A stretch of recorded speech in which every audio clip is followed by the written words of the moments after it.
Merci d'être là. Je vois que vous l'attendez nombreux, hein, Big BD. Il a intérêt à briller aujourd'hui. Je voulais vous dire juste un petit mot avant de commencer. Merci beaucoup. Les Palois, vraiment. Je fais partie du petit groupe qui a un peu contribué à la création de cette manifestation culturelle, littéraire. C'était un pari, on ne sait jamais. Hein.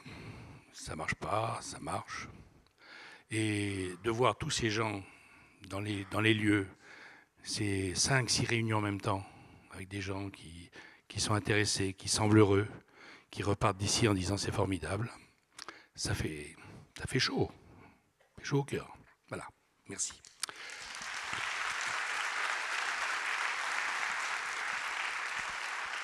Alors, on va recevoir maintenant quelqu'un de peu banal dans la République des lettres et dans la République tout court. Parce que humour, provocation, ça fait partie de son ordinaire et il a un talent évidemment incontestable, sinon on n'en parlerait pas. Et on se demande toujours si ce talent connaîtra les 1000 fleurs, comme on dit à Pékin, ou si la vie va dévorer la vie de Big BD et l'énergie de Big BD avant que les 1000 fleurs n'éclosent. Alors, il fait la couverture de journaux extrêmement différents. Il fait la couverture du journal qu'il dirige, lui, avec son propre livre à la une. Il fait la couverture des journaux People, des magazines People, et il fait aussi la couverture des magazines littéraires. Il apparaît sur les écrans de télévision régulièrement, et donc il fait partie de notre vie depuis des années, des années. Et il a une passion de la vie, de la nuit, évidemment, tout le monde le sait, mais il a une vraie passion, je pense, il va nous l'expliquer mieux qu'on le pense, mais il a une vraie passion pour la littérature et les livres. Et c'est là qu'il passe la majorité de son temps et de son énergie. Est-ce que le bonheur est au rendez-vous de la vie de Big BD? On va lui demander. Mais dans son dernier livre, il nous décrit une passion qui est celle d'une adolescente, qui deviendra plus tard Madame Chaplin, et puis d'un jeune homme d'à peine plus de 20 ans, qui deviendra l'écrivain un des écrivains les plus célèbres du XXe siècle. Il s'agit de Salinger. Donc Big BD est très content de ce livre. Surtout pour une chose, il dit, c'est la première fois, parce qu'on lui a reproché beaucoup d'écrire en parlant de lui, il dit, c'est la première fois que j'écris un roman où je ne parle pas de moi. C'est à vérifier. À tout de suite, on va le chercher.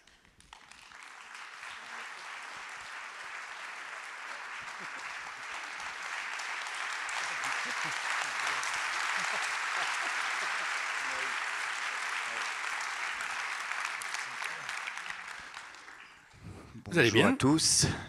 Ça va très bien. Je suis désolé qu'à cause de moi, vous soyez à l'ombre alors qu'il fait très beau dehors. C'est fantastique. Mais le soleil est dans plusieurs endroits à la fois à Pau. Vous savez ça? C'est vrai. Le soleil est à l'intérieur aussi. C'est à l'intérieur, oui. C'est formidable. C'est le soleil, comme la beauté intérieure. Voilà. Voilà. Il faut tout lui expliquer à Big BD, oui. Sinon... J'ai jamais trop compris ce que c'était que la beauté intérieure, mais. Donc vous avez dit que j'avais essayé de ne pas parler de moi et que j'étais pas arrivé, en gros, c'est ça? J'ai pas dit ça. Ouais, j'ai compris. Non. Vous avez insinué. J'ai dit, c'est à vérifier. Oui. Si vous êtes convaincant, on sera convaincu. Mais je vais pas l'être, parce qu'évidemment, je pense que même un type qui raconte. Je vous expliquerai pourquoi j'ai dit ça. C'est pas du tout contre vous et c'est pas un soupçon. Non, je suis pas susceptible. Oui, c'est vrai. Ça servira à rien. Mais c'est vrai que écrire sur soi, ça me passionne. Je l'ai fait souvent, et j'ai vraiment, sincèrement essayé de raconter une histoire qui n'est pas la mienne. Manque de bol, j'ai quand même parlé de moi. Et donc c'est ça qui est intéressant. Vous savez pourquoi je me permets de dire ça? Parce que je ne me permets pas, sinon. Je me permets de dire ça parce que imaginons que cette histoire ait été racontée par chacun d'entre nous. On aurait écrit un livre, supposez qu'on ait votre talent, mais on aurait écrit un livre. Aucun ne ressemblerait au vôtre. Donc le vôtre est le vôtre. Et ce que vous racontez dans le livre, c'est votre esprit qui l'a fabriqué. Et votre esprit, c'est la mémoire, c'est l'imagination, c'est de la mémoire. C'est ce que vous avez en tête, vous avez vécu. Donc c'est vous. Donc il n'y a pas plus intime, plus proche de vous que ce livre. C'est ça que je voulais dire. C'est pas une critique, ce que je disais. Non, mais c'est très gentil et je ne l'avais pas pris comme une critique. Je trouve que c'est vrai que ce qui est bizarre, c'est que il y a eu des rentrées littéraires où beaucoup de livres étaient des livres très exhibitionnistes, Celle-ci, bizarrement, beaucoup de romanciers ont essayé d'écrire des biographies, des fictions, Oui, c'est vrai. et en même temps, c'est impossible de ne jamais être soi-même dans les personnages.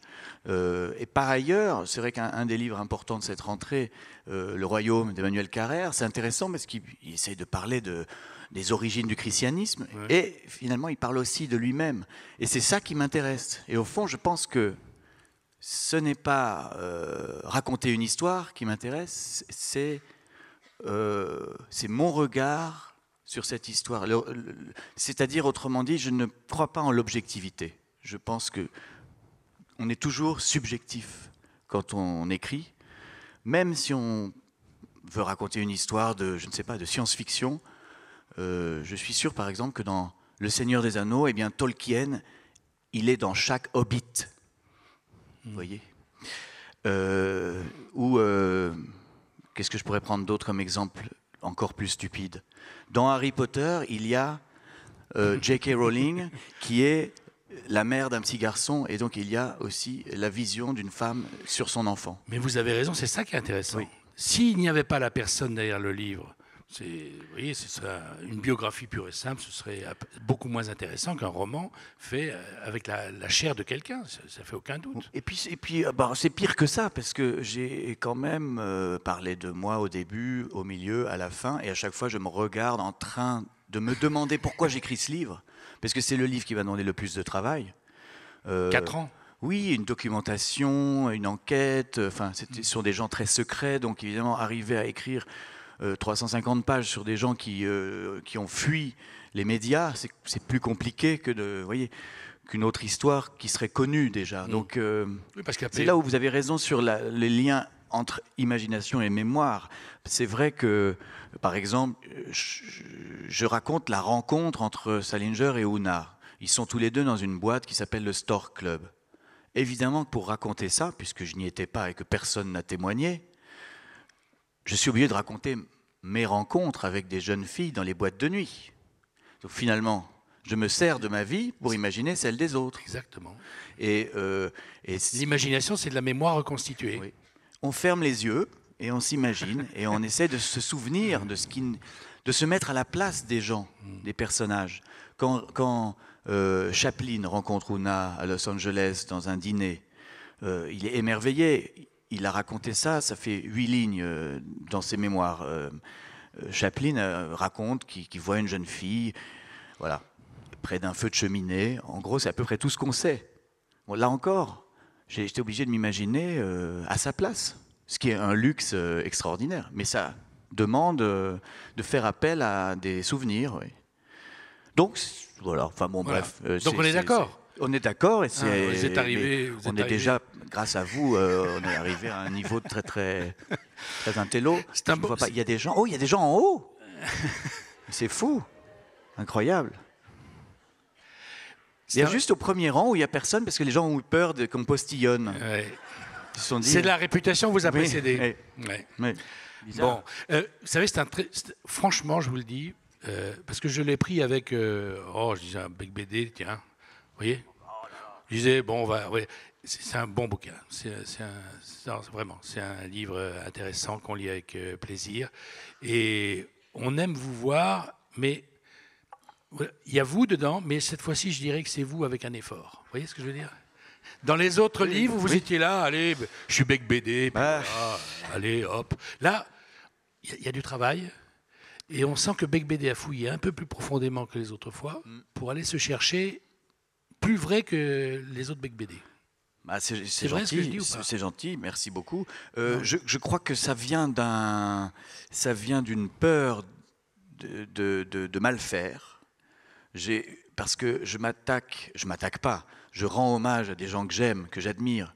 Cette fille, Oona O'Neill, qui était une des plus jolies filles des États-Unis, la fille d'un très grand écrivain qui a épousé un génie du 7e art, qui en plus... Prix Nobel, son père. Oui, prix Nobel de littérature en 1936. Et Salinger, qui est mon idole, qui est un des romanciers que je trouve le plus angoissé et charmant à la fois. Donc, je les aime. Alors évidemment, j'ai envie d'être pas trop ridicule de parler d'eux. Alors je veux pas me tromper, c'est pour ça que j'ai beaucoup lu sur toute cette aventure. Et puis alors l'autre phénomène qui se produit, et ça j'avais pas prévu du tout, c'est que je me suis retrouvé happé par la Deuxième Guerre mondiale, parce que moi je pensais raconter une amourette à New York en 1940, mais je n'ai pas pu éviter de plonger dans la tragédie du XXe siècle, qui est tout simplement parce que Salinger est parti et a fait le débarquement et a libéré Paris. Le 6 juin, parmi les premiers, le jour du débarquement. Bien sûr, le 6 juin. Donc, je ne pensais pas du tout faire ça, et je me suis retrouvé obligé de faire très attention, parce que quand on écrit sur la Deuxième Guerre mondiale, là, ça rigole plus. C'est plus le Boga Boga ou le Durango à Pau. C'est autre chose. Et donc là, j'ai dû faire très, très gaffe, et surtout... On va en parler, parce que c'est vrai que ces pages-là, on m'aurait demandé qui les avait signées. J'aurais mis du temps à vous trouver. C'est gentil. Non, c'est vrai que c'est une... Là, vous m'avez déçu sur un point quand même, dans ce livre. C'est que vous êtes allé avec une équipe de télévision jusqu'au portail de chez Salinger et vous vous êtes dégonflé. Oh, ça, alors là, mais non, je ne vous pardonne pas. Au contraire, je pense que vous devriez m'en vouloir davantage. Non, je vous ai entendu un jour expliquer c'était un mensonge que vous avez dit. À mon avis. Allez-y. Non, vous devriez m'en vouloir davantage si j'avais sonné, si j'avais dérangé un homme qui ne voulait pas être dérangé, et si j'avais emmerdé pour lui poser des questions débiles. Mais pourquoi lui avez-vous posé des questions débiles? Est-ce que vous ne pouvez pas imaginer que... Vous dites que c'est votre héros, c'est l'homme en littérature que vous respectez le plus, ou j'ai mal compris? Oui, un de ceux. Oui. Vous êtes là avec une équipe de télévision, c'est-à-dire engagée dans le truc. C'est-à-dire qu'avant, vous avez réfléchi, qu'est-ce que je vais lui dire, qu'est-ce que je vais lui poser comme question. Et vous vous retrouvez, pardon, mais comme un imbécile devant sa porte en disant qu'est-ce que je vais lui poser comme question. On vous voit sur un document. Oui, c'est un film qui existe. C'est ça que j'ai pas compris. Et en fait, rencontrer Salinger, c'est une idée que beaucoup de gens avaient, puisque c'est l'homme qui voulait rencontrer personne. Donc évidemment, on a envie de désobéir. Mais la politesse qui m'a été apprise par ma mère fait que je n'ai pas osé l'emmerder. Et je pense qu'on devrait rendre hommage à ma politesse et à ma bonne éducation. Et puis, c'est vrai que comme souvent, on dit ça sur les voyages, c'est pas la destination qui compte, c'est le voyage en lui-même et le chemin en lui-même. Et sur le chemin, j'ai rencontré beaucoup d'autres écrivains qui m'ont parlé de lui, et c'est un film, en fait, qui est un hommage à ce grand disparu. Voilà. Mais aller le voir avec un flash dans la figure pour lui demander des choses auxquelles il aurait refusé de répondre de toute façon. Bon, voilà, il avait 80 ans passés. J'ai estimé. On vous a connu plus. Oui, plus irrespectueux. Plus irrespectueux pour des choses moins graves, moins importantes. C'est vrai. Voilà, c'est pour ça. Oui. Alors. C'est l'âge, vous savez. C'est certain. À partir d'un certain âge, oui, j'ai pas envie qu'on me le fasse, alors j'ai pas envie de le faire aux autres. C'est ça. Cela dit, j'accepte tous les selfies, je tiens à le dire. Je suis pas du tout comme Salinger. Ah non, Salinger, un selfie, il foutait un coup de poing dans la gueule. Il a parlé à personne pendant 40 ans. Il a parlé à sa famille, et il paraît qu'il voyageait un peu, qu'il est même venu à Londres, à Paris. Mais pas une rencontre. C'est-à-dire qu'à partir de 65... il disparaît complètement, c'est-à-dire qu'il ne publie plus une ligne, ne donne jamais d'interview, aucune photographie, etc. Et ça, c'est vrai que c'est le contraire de la vie d'aujourd'hui, un petit peu. C'est une négation totale des médias. Et ça, pour un écrivain médiatique, c'est très énervant. C'est très énervant et c'est très fascinant. Parce que ça veut dire quoi? Ça veut dire que 1965, qui est mon année de naissance, il disparaît totalement et il fait confiance en une seule chose, la littérature. C'est le seul écrivain, au fond, du XXe siècle, qui croyait que seul le texte suffit et que tout le reste, c'est bidon. C'était secondaire, bidon. Et contrairement à Hemingway, qui était ultra médiatisé, contrairement à beaucoup d'auteurs américains qui posaient sur les photos dans les magazines et tout, lui a vraiment eu confiance, une confiance inouïe dans son travail d'écrivain pur. Voilà. Et je ne vois pas d'autre exemple. Il n'y a pas d'équivalent nulle part.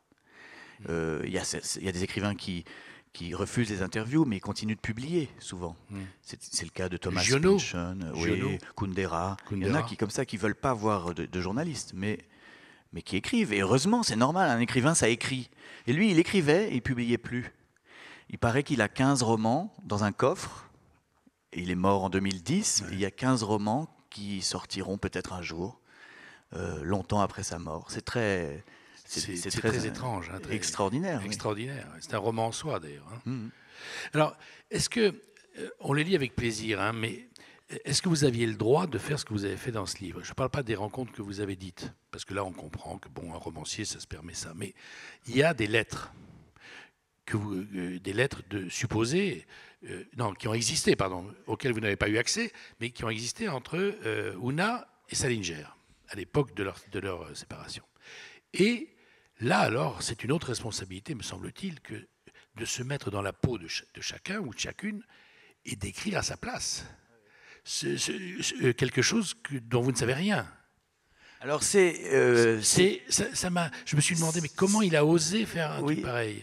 Eh ben, vous voyez, tout à l'heure vous disiez pourquoi vous n'avez pas osé. Voilà, Là j'ai osé. De temps en temps quand même, je manque de respect à mes idoles. Non, c'est-à-dire que j'ai appris par plusieurs biographies qu'il existait une correspondance entre Oona O'Neill et Jerry Salinger. Évidemment, j'ai demandé à la famille Chaplin si je pouvais voir les lettres, et très logiquement, la famille a refusé.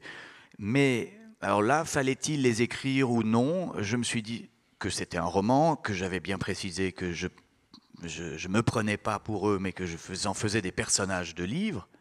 À partir de là, j'estimais que j'avais la liberté de m'imaginer cette correspondance. Et puis j'adore les romans épistolaires, les liaisons dangereuses, et la correspondance de Flaubert et tout ça. J'adore Je trouve qu'on dit des choses dans les lettres qui sont parfois très belles, très émouvantes, très directes aussi. La lettre où Oona quitte Salinger est très, très violente. Et voilà, quand il apprend qu'elle épouse Chaplin, il paraît qu'il lui a écrit une lettre très méchante. Donc je me suis dit, ben voilà, je vais écrire une lettre très méchante. Que vous dire? C'est un exercice de style, c'est intéressant. Et puis je trouve ça triste qu'on s'écrive plus aujourd'hui. C'est très triste. Oui, mais vous voyez, le problème, c'est pas ça. Le problème, c'est que se sont dit dans la vérité Salinger et Oona. On a Bec BD comme source. Ah oui. Ah oui. Oui, mais vous savez... Mais c'est un problème, ça, par contre. Parce que, finalement, après votre livre, elles existent, ces correspondances. C'est pas... Enfin, il y a marqué roman, c'est ce que j'ai expliqué dans mon avant-propos, c'est une faction, c'est-à-dire que c'est un mélange d'événements factuels, de personnages réels et de fiction, d'imagination. Je cherche toujours pourquoi écrire un roman. Quel est le sens du roman aujourd'hui, puisque nous vivons dans une époque d'images et qu'il y a le cinéma, il y a les séries télé qui racontent des histoires magnifiques. Donc, peut-être qu'une des pistes, c'est d'aller dans les frontières, dans les limites, que le roman permet justement de lire des lettres que nous ne pouvons pas lire, de raconter des histoires qu'on ne peut pas raconter. Comme quand j'ai écrit sur le 11 septembre 2001, par exemple, ou d'autres choses, ou 99 francs, qui est finalement un livre qui dit des choses sur la publicité qu'on n'a pas le droit de dire, ni dans les journaux, ni à la télé, puisque ce sont des médias financés par la publicité. Donc je pense toujours à ça. C'est vrai, quand j'écris un roman, je me dis toujours, qu'est-ce que je peux faire ici, dans ce livre, qui est impossible ailleurs? Voilà. Donc il faut désobéir un peu quand même. On est obligé. Donc on n'a pas dit l'histoire en deux mots, mais donc elle a 16 ans, c'est ça? Quand ils se rencontrent, quand ils se rencontrent, oui. 16 ans et lui 22, 23. Et c'est un coup de foudre quand même. En tout cas pour lui, c'est une illumination, un truc qui change sa vie. Oui, c'était un peu la fille que tout le monde, dont tout le monde était amoureux à New York. Voilà. Orson Welles aussi. Elle a été élue débutante de l'année en 1941 dans un club, donc le Stork Club, qui était très très très couru, un club très prestigieux. Donc c'était un peu je ne sais pas, il n'y a pas d'équivalent. Il n'y a pas d'équivalent maintenant, tellement disons une sorte d'égérie et de muse des années 40 à New York, et qui fascinait tout le monde. Et Salinger, comme les autres, est tombé amoureux d'elle.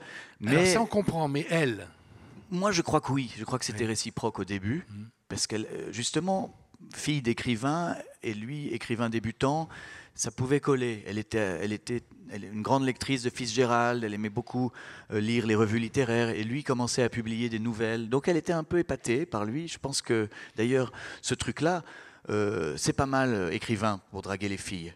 J'ai testé. Vous avez testé? Ça marche bien, oui. oui. Donc je crois qu'il lui a plu, mais que très vite, comme il était très sérieux et très ambitieux, elle l'a trouvé un peu ronchon, et ça s'est terminé. Cela dit, bon, moi j'aimais quelques hypothèses dans le livre, et l'une d'entre elles, c'est que peut-être ils se sont revus après la mort de Chaplin. Enfin, j'en sais rien. C'est là où la fiction intervient. Et c'était purement platonique. Dans votre livre. Là non plus, on n'en sait rien. Franchement, on n'en sait rien. Alors j'ai dit ça à une des filles de Chaplin, donc une des filles d'Ouna. Ouais. Et elle m'a dit vous êtes très optimiste, vous savez, quand même, ça rigolait bien à New York. En 1940, on rigolait plus à New York qu'à Paris. Hein. Voilà.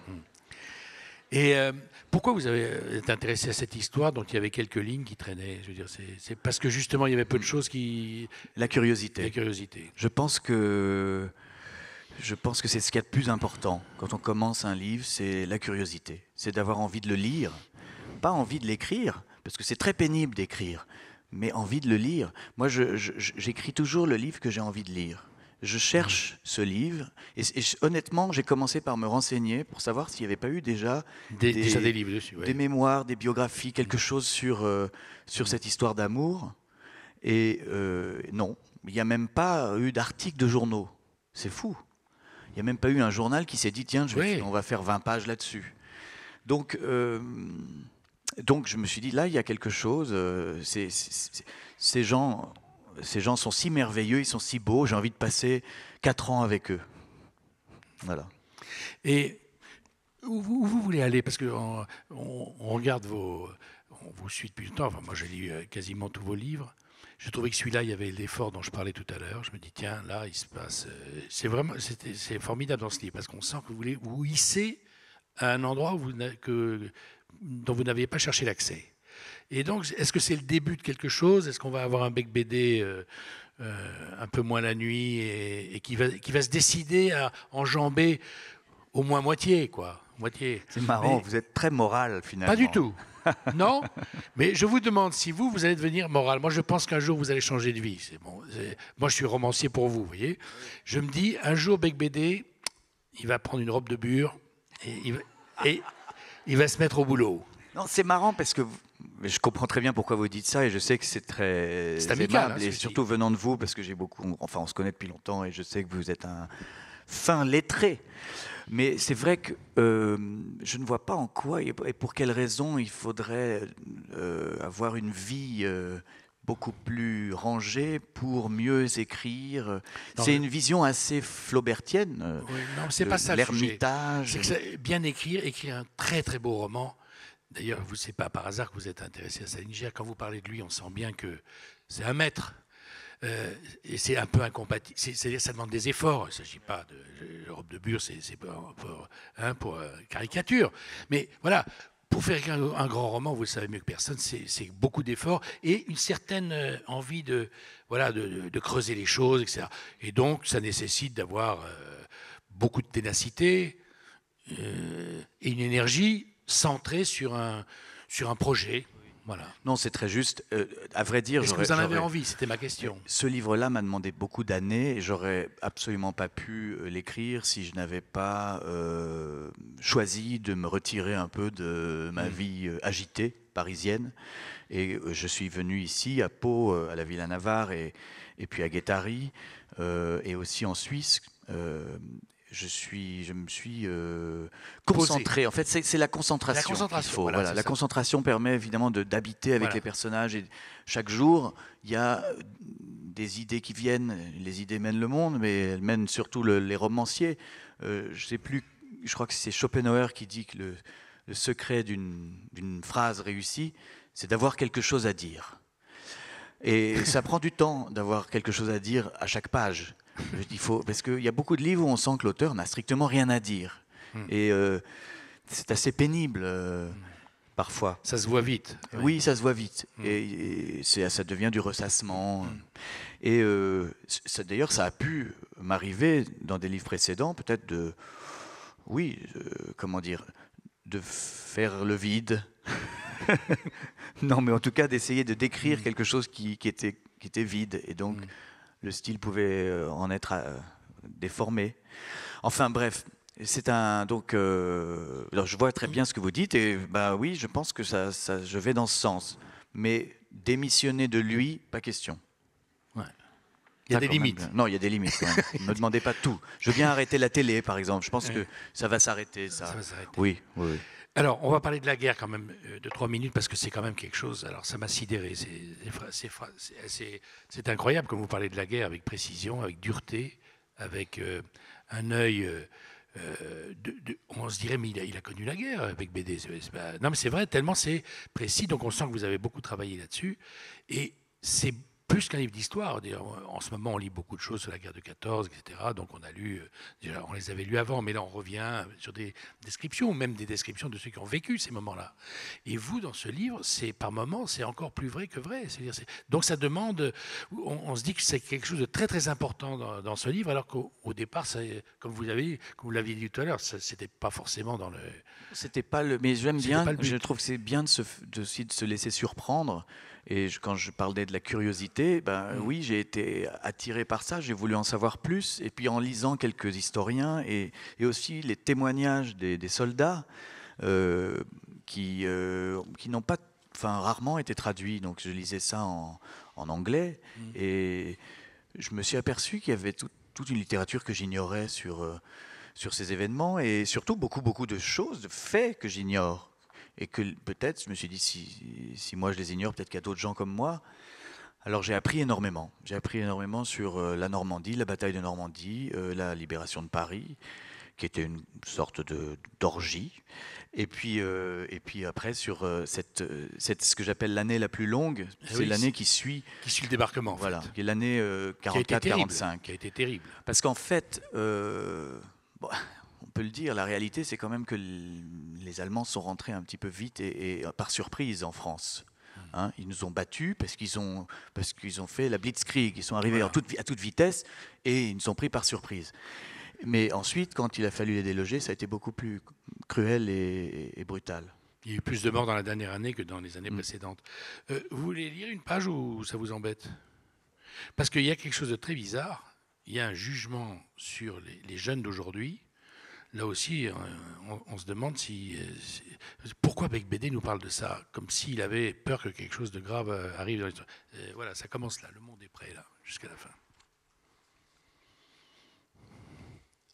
Ah oui, d'accord, ok. Ah oui, d'accord, vous voulez que je lise ça? Très bien. Il arrive un moment, dans certains pays, à certaines époques, où les hommes semblent attendre un événement important et tragique qui permettrait de résoudre tous les problèmes. Ces périodes sont généralement nommées avant-guerre. Le monde est prêt pour la prochaine. Un nouveau conflit mondial épongerait les dettes publiques, relancerait la croissance économique, réduirait la surpopulation. Les enfants gâtés et amnésiques des pays riches espèrent inconsciemment qu'un nouveau cataclysme libérera de la place pour les survivants. Ils veulent laisser une trace. Ils rêvent sans se l'avouer que l'histoire ne soit pas finie. Ils cherchent une nouvelle utopie, de nouveaux clivages. Ils désirent un nouvel ennemi à massacrer. La jeunesse de 2014 est en deuil de choix tragiques. Elle est en manque de destruction. Les générations précédentes lui ont légué un endettement colossal, un chômage massif et une planète polluée. L'ennui existentiel, le sentiment de vide, la frustration globalisée nourrissent ce désir effrayant nommé nihilisme, une envie de servir à quelque chose, de se battre pour un idéal, de choisir son camp, de risquer sa vie pour devenir un héros. Pas étonnant que certains deviennent terroristes. Qu'est-ce que le terrorisme, sinon la seule chance des anti-héros pour s'improviser une guerre en temps de paix? La période d'accalmie que traverse l'Occident est la plus longue de son histoire et elle est peut-être sur le point de s'achever. J'ai peur des héros, pourtant j'écris un livre sur l'un d'entre eux. Ben, évidemment, quand on étudie l'avant-guerre et la dernière guerre, on ne peut que voir beaucoup de points communs avec aujourd'hui. Bien sûr, la montée du nationalisme, les dettes. Je rappelle qu'Hitler a été élu en Allemagne en faisant campagne contre la dette extérieure allemande. Donc, enfin, il y avait des millions de gens dans les rues qui n'avaient pas de boulot, qui n'avaient pas à manger. Aujourd'hui, il y a du chômage aussi, de masse, et le chômage des jeunes. Vous croyez vraiment vous le sentez? Non, je parle à l'écrivain. Vous sentez quelque chose de ce genre rodé, j'allais dire. Voilà. Je dirais que, alors on dit tout le temps, c'est un truc qu'on entend beaucoup dès qu'on parle d'Hitler ou des années 40, c'est le fameux point Godwin. Le point Godwin, voilà. Alors on nous sort ça veut dire en gros que toute personne qui se met à comparer aujourd'hui et cette période-là est un peu folle, et c'est un peu, comment dire, disproportionné, etc. Et moi, je voudrais lire une phrase d'un philosophe et d'un écrivain allemand qui s'appelle W.G. Sebald. Vous connaissez peut-être Sebald, qui a écrit Austerlitz et tout, qui est mort, mais qui était un très grand romancier allemand, et qui a dit ceci, et je trouve que ça répond très bien à toute question sur le point Godwin. Aucune personne sérieuse ne peut penser à autre chose. Voilà, j'aime bien cette phrase. On ne peut pas penser à autre chose qu'à ça. Et ça prendra plus que 70 ans pour digérer ce qui s'est passé. C'est juste. Et je crois qu'on ne réalise même pas encore ce qui s'est passé. Oui, et je pense, y compris ici, à Pau, et mes grands-parents qui dans la maison, à la Villa Navarre, ont caché une famille de juifs qui étaient pourchassés. Je veux dire, donc c'est tout ça, je pense qu'on, non seulement un romancier ne doit pas l'oublier, mais si en le racontant, ça peut permettre d'éviter que ça se reproduise, je crois qu'à ce moment-là, j'aurais fait mon travail. Le point Godwin, c'est pas tout à fait ça. C'est qu'on parle de nazi, c'est-à-dire que dès que quelqu'un frôle la phrase, on dit vous êtes un nazi. C'était ça le point. C'est pas. Oui, c'est vrai qu'il faut pas non plus dégainer trop vite. Trop vite. Bien sûr, parce que. Mais enfin, disons que voilà. Alors je vois des points communs. Si vous n'aviez pas dégainé trop vite, voilà. Et moi, je trouve quand même qu'il y a des raisons d'être préoccupé quand vous avez un Front National à 25%, quand vous avez oui, beaucoup de chômage, des jeunes qui s'engagent dans le djihad et tout ça. C'est-à-dire que c'est à nouveau une quête de violence. Il y a une quête de voilà. Il y a un nationalisme et en face il y a une montée de la violence ou de la fascination pour la violence ou la recherche d'un bouc émissaire dans plusieurs sens. Hein, et cette recherche du bouc émissaire, ça conduit à des catastrophes. On le sait. Ça, autant que l'histoire serve à quelque chose. Et il y a de la place pour l'intérêt à la politique, à la société en général, entre les nuits, les efforts d'écriture et tout ça. Je veux dire, Bec BD, c'est quelqu'un qui... Mais c'est marrant parce que non, mais ça, j'entends ça régulièrement. Non, alors, mais je voudrais juste dire que pour moi, la nuit, c'est pas du tout. Oui, c'est pas décrocher du reste. Oui, exactement. Ouais. Ça consiste à être assis, à boire des verres en refaisant le monde et en parlant pendant des heures et des heures de politique, d'histoire, de société, et des hommes, des femmes. Comment faire pour que ces deux extraterrestres se comprennent un jour. Mais enfin, donc, je pense que c'est compatible. La nuit est compatible avec la littérature, et même plus que ça, elle est plus créatrice. Oui, elle inspire. Je veux dire, je suis pas du tout le premier. On pourrait faire une longue liste de tous les écrivains festifs. Et c'est vrai, Noctambule. Noctambule. C'est une tradition française. C'est vrai. Depuis prenons un palois. Paul-Jean Toulet. Le poète. Paul-Jean Toulet, c'était un nightclubber effréné. Donc voilà, on est sur la place Paul-Jean Toulet ici, non? Je crois qu'il y a son buste quelque part. Il y a son buste quelque part loin. Oui, voilà, c'est vrai. Loin, dans le jardin. Bon, donc je choisis pas au hasard. De tout ce que vous avez dit là, 50 minutes. Il y a une chose qui me frappe énormément, c'est que on disait Bec BD il y a 2-3 ans, un peu plus, 5-6 ans, il y avait un mot qui collait, qui était accolé au mot Bec BD, c'était cynisme. On aime bien Bec BD, il est drôle, il est intelligent, il y a du talent, etc. Le cynisme, ça fait froid dans le dos quand même. C'était des objets de vos livres. Il y avait des gens cyniques. Et là, l'impression que j'ai, c'est que ça vous fait plus plaisir. Ça vous intéresse moins, vous vous sentez moins attiré parce que c'est esthétique le cynisme. Oui. Hein. Mais c'est juste pour le plaisir de vous contredire à chaque fois, pardon. Oui. Hein. Mais c'est vrai que vous avez tout à fait raison. Il y avait beaucoup de cynisme dans 99 francs, principalement, mais c'est vrai que peut-être dans l'égoïste romantique aussi. Et c'est amusant de dire des choses très énervantes et très tristes d'une manière arrogante. Hein. Mais je n'ai pas du tout envie d'arrêter. Il se trouve que mes 2 derniers romans sont beaucoup moins cyniques, c'est vrai. Alors, est-ce un effet du vieillissement prématuré ? Mais il est possible. Ou une parenthèse. Mais c'est vrai que j'ai envie d'y revenir. Je trouve que c'est le cynisme à l'origine, c'est une philosophie antique qui est. Ah oui, c'est ancien. Oui, qui consiste à dire la vérité au fond, d'une manière désagréable, mais voilà, dire la vérité en face, regarder les choses en face. Quand je disais un titre comme L'amour dure 3 ans, puisque je sais que vous avez intitulé cette conférence. Le bonheur dure 3 ans. Bon, c'est une phrase qui est très cynique parce que elle vient d'une statistique qui est que la majorité des gens divorcent au bout de 3 ans. Donc, dire l'amour dure 3 ans, c'est méchant, mais c'est aussi vrai, c'est un peu vrai. Et ça met les gens face à quelque chose de désagréable qu'ils ne veulent pas voir. Et je trouve que faire ça aussi, c'est un peu le devoir d'un écrivain. Donc, bon, j'ai peut-être mis un peu d'eau dans mon vin, un peu trop. Et on va en remettre et voilà, je vais rajouter un peu de vodka. Un peu de vodka dans tout ça, ça ne fera pas de mal. Prochain, ça va être dégueulasse. Bon, en tout cas, merci d'avoir été avec nous, parce que voilà, je trouve qu'on a fait le tour d'une partie, parce que Bec BD est plus secret que tout ce qu'il nous a dit, bien sûr, mais quand même, il a laissé filtrer 2-3 trucs qui sont intéressants. Et le livre, je ne sais pas si vous l'avez lu, mais c'est vraiment un livre. Moi, il m'a emporté, votre livre. Je vous le dis comme c'est, il m'a emporté. Il y a 2-3 points qui sont discutables, mais voilà, il y a quelque chose qui est de la générosité. Voilà, du contraire du cynisme. Merci infiniment. Il y a de la générosité, il y a l'envie d'emporter. C'est généreux comme acte. Voilà.